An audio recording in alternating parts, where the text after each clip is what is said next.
Why open schools? Children do not have a significant risk from the virus.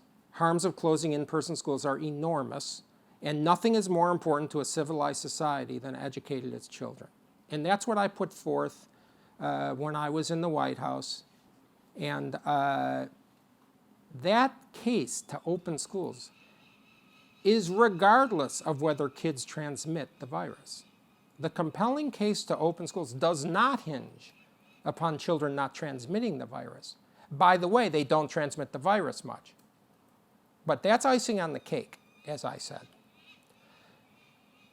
What about the harms of not opening schools? There are many. They're heinous. Online learning is a failure. It has nothing to do, by the way, with, oh, people don't have computers. No. In the Netherlands, the highest rate of penetration of online broadband access, 61% drop in learning, much worse for people who are in so-called uneducated families, even with computers and broadband. Online learning is a failure. Reading and math losses 30 to 50% after just the spring 2020 closure. Fairfax, Virginia, F grades increased by 83%, and people that got 2 Fs were up 300% in middle school and 50% in high school. 40% of people in the Boston area didn't even log on. The Stanford Center for Education started their conclusion of their report by saying, quote, the findings on learning losses are chilling. Second big point, all educational losses are far greater for minorities and the poor. This is a sin for that community. And the third point is that losses beyond learning occur and are severe. This is how we detect hearing or visual problems in school. This is how many kids get nutritional needs. This is how people learn conflict resolution, language skills, social skills, physical activity. These things are not supplied, even if online learning was okay. Closing in-person schools was done in the United States and in the United States alone. It is a shameful black mark on our country. The schools of Western Europe opened for the fall of 2020. Almost every state in our country kept schools closed the whole year. 300,000 cases of U.S. child abuse were unreported just in the spring alone, because the schools are the #1 agency where child abuse is noticed. 35% increase in severe child abuse visits to the emergency room. These are visits where people thought they killed their kid. Okay, I have been a doctor called in the middle of the night to say to the police, should the baby go home?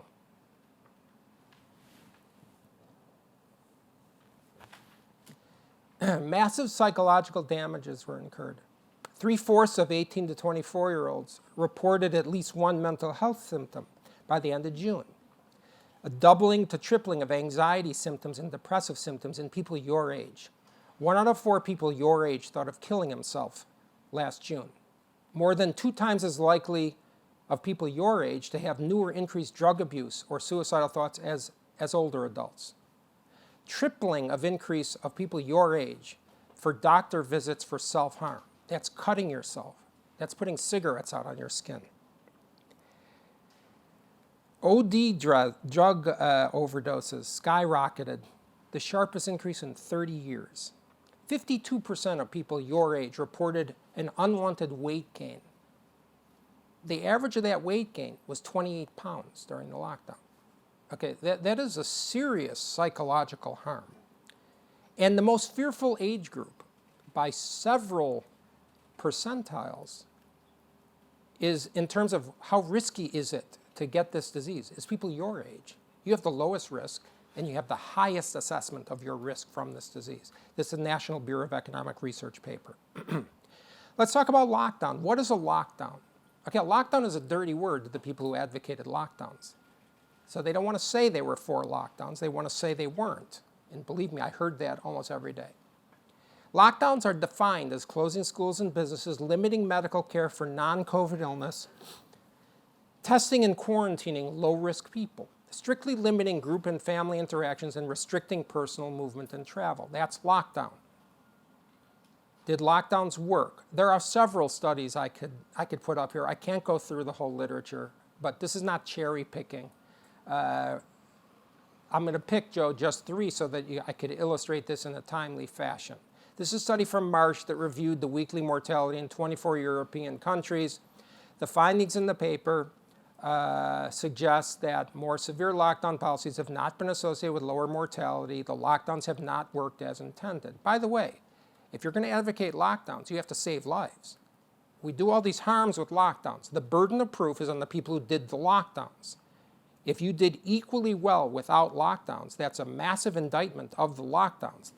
The places that didn't do lockdowns don't have to do better. I hope everybody understands that logic. You're ahead of the game than compared to the task force colleagues I had. European Journal of Clinical Investigation. This is a study from Stanford. These are the best epidemiologists at Stanford. January 2021, we do not find significant benefits on case growth of more restrictive non-pharmaceutical interventions, stay-at-home orders and lockdowns. That's just the cases. Lockdowns did not stop the cases. In fact, John Ioannidis was quoted after that paper was published saying the lockdowns were, quote, usually harmful and pro-contagion. The lockdowns. This is a great study to look at. It's National Bureau of Economic Research from USC, June 2021. Lockdown policies in 43 countries and in all US states were analyzed, and what was the conclusion? They led to more excess deaths. Excess death is the only legitimate way, really, to compare different countries, for instance. Excess death means deaths over and above what would have happened without the pandemic. Okay, so in the usually 3 to 5 year average of what we anticipate as deaths over the course of the year, anything beyond that is excess death. In their study, they proved the following. Longer shelter-in-place orders, more excess deaths. Faster, earlier introduced lockdowns, more excess deaths. In the 43 countries with available data, excess deaths were falling, but once the lockdowns were instituted, the death toll started rising. In the United States, deaths increased once the lockdowns were implemented. I encourage everybody to read that study. Lockdowns inflicted enormous harms, not just to children, and this should have been talked about from the beginning, but the economists were invisible. And so in the spring, I was approached by an economist at the University of Chicago and by an engineering professor at Duke and a mathematician and computer scientist from Israel to co-author a paper, which we wrote in May, I think. And we calculated that the COVID-19 shutdown will cost millions of life years, the shutdown alone. In fact, at the time of this paper, after 3 months of lockdown, the cost of the lockdown was 2 times the cost of the life years lost from COVID. And economists know that the way you calculate human life is life years, okay?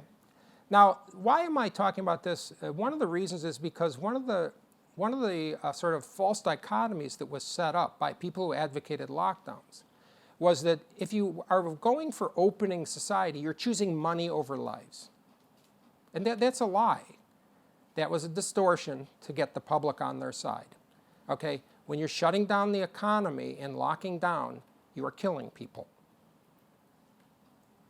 Why do I say that? Well, in the first 3 months, half of 650,000 US cancer patients skipped their chemotherapy because of the lockdown. They were afraid to go in. 40% of stroke patients did not call an ambulance. Half of heart attack patients did not call an ambulance.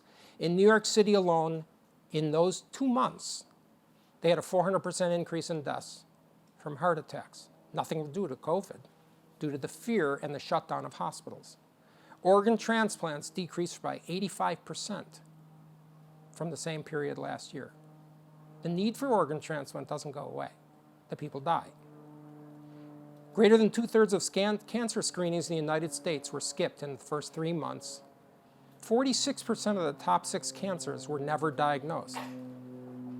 In 2020, over 1 million new cancer cases in the United States alone went undiagnosed. The cancers didn't go away. They just spread. I said the severe child abuse cases, I don't want to go down that sentence again, it's too hard. Most child vaccinations were skipped. What does that mean? That generates a massive public health disaster for the future. During the first 2 months of the pandemic, more than 1/3 of the excess deaths in the United States were not due to COVID. What were they due to? They were due to the lockdown. In 14 states, more than 50% of excess deaths were not from COVID, but instead were collateral damage from the lockdown. In California, 55% of excess deaths in the study reported in August last year, 55% of excess deaths were due to the lockdown, not COVID.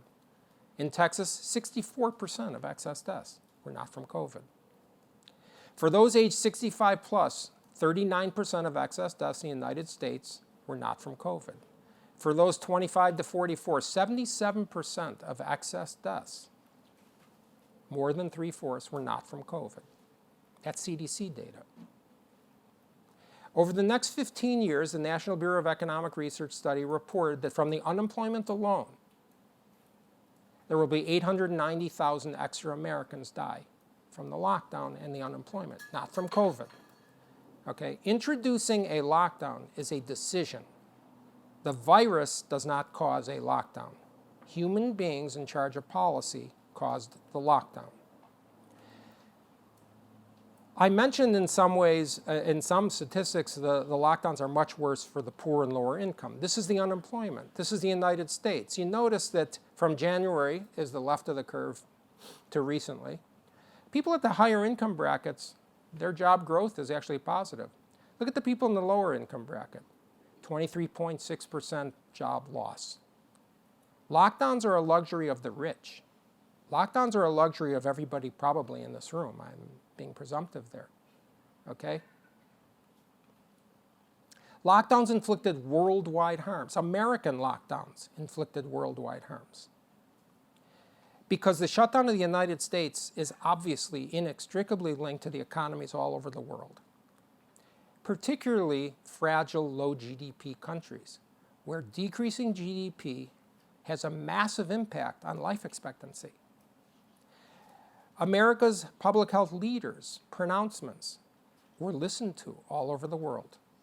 I got thousands of emails a day all over the world talking about what the American public health leaders were saying.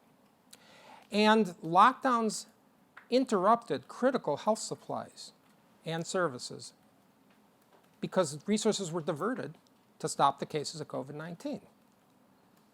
Just a couple of more numbers, 400,000 new deaths this year in the world from tuberculosis alone because of interruption and diversion of resources.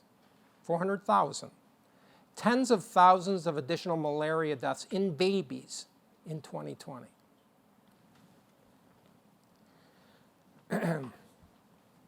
1.5 billion children are shut out of education.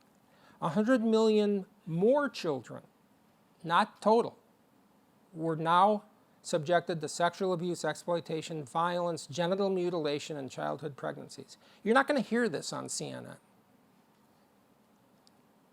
369 million children did not receive basic nutritional needs because schools were closed. Poverty. 97 million people last year were thrown into extreme poverty, and that is defined as $1.90 per day. Okay? Now, you'd think, okay, but a lot of people get poorer all the time. No, they don't. The graph on the left is a World Bank study that showed what was happening with poverty worldwide, and that big blue spike up is because of the lockdown. That's almost 100 million more people. 30 million people in India alone moved from middle class to lower class poverty this year.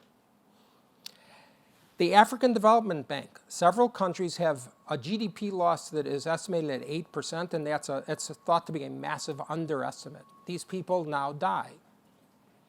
Why do I say they die? Well, as an example, Bangladesh, their garment industry is the main GDP source for the entire country. Okay? The garment industry was shut down during the lockdown, completely shut down. That industry supplies 4.1 million families with their sole source of income. This is a study on, similar to what I had written back in May, but this is more recent about the whole world. Cross-country analysis during the first year of the pandemic for 124 countries. The countries with the biggest reductions are also the countries with the biggest loss of life years, and 1.2 billion life years were lost due to mobility restrictions, which is 25 times as many as life years lost to COVID. Lockdowns failed to protect the elderly. Lockdowns failed to stop the spread of the virus. Lockdowns killed individuals, destroyed families, and sacrificed our children, especially the working class, low income, and poor, and spared the affluent. That's the science. What is the alternative? Focused protection. That meant three things. Increased protection of the high-risk group. Not the same. The people in nursing homes were dying under the current policy. Carefully monitor hospitals and reopen society, including medical care, schools, businesses, and transportations. That is what I advocated. Johnny Anides and I independently started advocating that back in March of 2020. Later in the spring, Oxford's Sunetra Gupta, Stanford's Jay Bhattacharya, Harvard's Martin Kulldorff, and many other prominent scientists advocated focused protection. In October, the Great Barrington Declaration was released. It was written by Kulldorff, Gupta, and Bhattacharya, talking about the need for focused protection. That's in the fall. This is sort of similar to what I was saying, very similar. And I was accused that no one believes what I'm saying, okay? 14,879 medical and public health scientists signed that declaration, and 43,800 medical doctors, and about 800,000 citizens. That's a lot of nobodies. Let's look at the facts. We have an internal control, okay? I advised Governor DeSantis from last spring, way before I went to DC, and he made his decision to not do total shutdown, and then in end of August, beginning of September, complete open to Florida. Florida versus the United States, first of all. COVID deaths per capita. Florida outperformed the USA in deaths per capita and 25 states. Remember what I said, the burden is on the people who did the lockdown, not on the people who didn't do the lockdown, to outperform. Excess mortality increase. Florida outperformed by 24% the United States for excess mortality increase, and 2/3 of states that did lockdowns. Age-adjusted COVID mortality, which is of course very relevant because this is a disease that affects certain ages. Florida outperformed the overall United States by 40% in age-adjusted mortality, and 40 states in age-adjusted mortality, and 40 states for people who are 65 and over in age-adjusted mortality. What about Florida versus large states? Because it doesn't matter what Wyoming did, frankly, comparing to a big, diverse, heterogeneous state. Okay, Florida ranks number 1 of the 10 largest states in lowest excess mortality during the pandemic. Number 1. Florida ranks number 1 of the 10 largest states in the lowest age-adjusted mortality.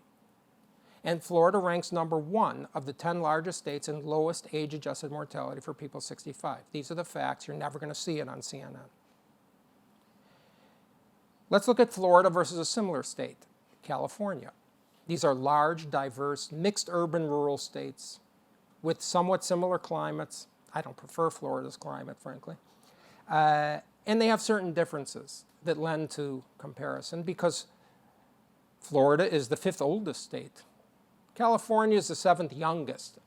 Okay, remember that. This is a disease that is far more dangerous for old people. Florida has number 2 highest percentage of people over 65 in the country of all the states. Florida has over 4,000 nursing homes.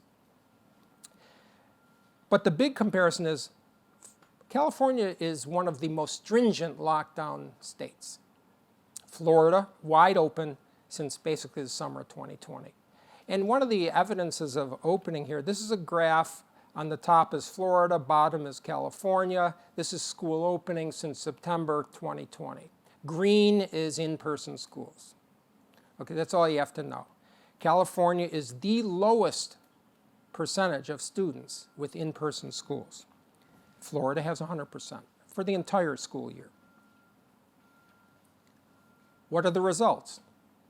How'd they do it protect people from dying? There's nothing more obvious than that as the assessment of the result. COVID mortality, age-adjusted, Florida 118 per 100,000, California 168. California's 30% worse. Excess mortality increase, Florida 17%, California 27%. That's New York Times data, by the way. 58% worse, California. California did objectively far worse than Florida. What about protecting minorities and the poor? We like to talk about that a lot in California. LA County death rates. These are sort of selected only because there's little available on this sort of thing. LA County death rates, Hispanic, far worse than whites. Blacks, far worse than whites. In LA County, Florida, there's no difference. In fact, the whites had the worst compared to Hispanics. What about protecting lower income jobs? That top chart is California, the bottom is Florida. Okay? California, low income dropped, I think it says 38%, I can't read it.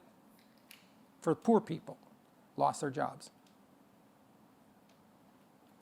Look at Florida, I think it's slightly higher, I can't see this slide, but they both did pretty well in the affluent, but California destroyed low-income families. Okay, I'll finish up with a couple of slides here. There's big issues that came up during the pandemic.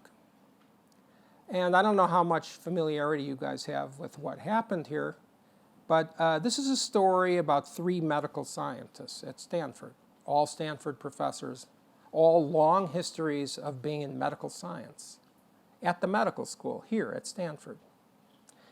John Ioannidis, me, and Jay Bhattacharya. We all agreed verbatim on all of the science about COVID. Who's at risk, risk to children, natural immunity, masks, schools, lockdowns, and focus protection. Not only did we all agree, I was talking to them every day to every other day from last March till today. We know and have worked together on many things, but in the beginning we were working independently. We said the exact same things, period.